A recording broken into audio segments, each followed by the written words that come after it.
WRMN News. Okay, so here we are with Chief Rob Sagan. I hope I say it always the right way. Perfect. And we're at the fire, which is at 1050 St. Charles Street. Correct. And that's the Welch Brothers.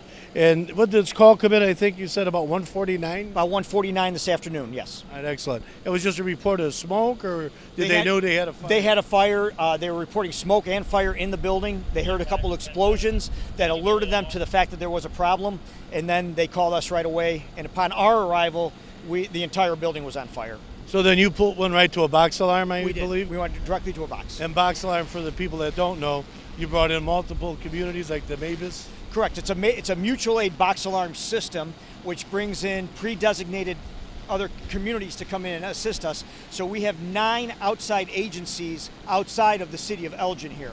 So it was an actual box alarm that you pulled and not just an automatic response. Is Correct. that correct? Correct. We went to There is a mutual aid. difference. There correct? is a difference. Okay, beautiful. Yes. And we have out here South Elgin. I thought I saw Bartlett's out We here. have Bartlett, South Elgin, West Dundee.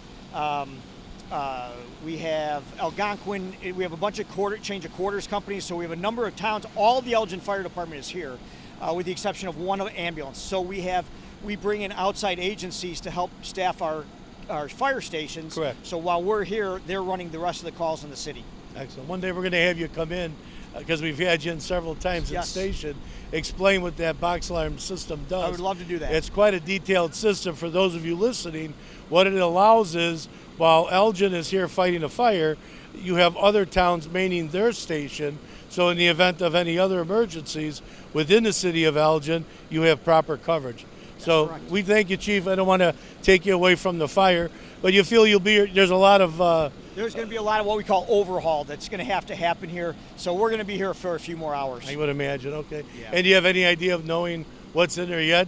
You know, contractors have a lot of different... We just know that there's lots of flammable liquids in there in 5-gallon buckets. So that's creating a little bit of a challenge for us and finally extinguishing it. Sure. And then we'll have to be looking at what's going to happen after that. And it looked like you had an outside attack from the beginning, so now you're going to go in and use the hand lines? Well, we won't go in because the building is too unstable. It's a steel building. When we get this much fire, it creates a concern of collapse. Okay. So we won't be going in, but we'll be switching from aerial operations with our ladder trucks that you can see up to hand lines that like we typically use in a fire building. Excellent. But it didn't communicate to the other building? It did not. There's a lean-to building over here you'll see with some equipment in there, but we were able to keep it out of there for the most part. So it's almost all the damage is confined to the metal building. And I can see the collapse you're talking about. Yeah. Well, great job on a good stop. Thank you. And thank you for your time with us. Thank you we very much. appreciate it. Absolutely. Have a good day. Thank you, sir. So WRMN reporting 14:10 a.m.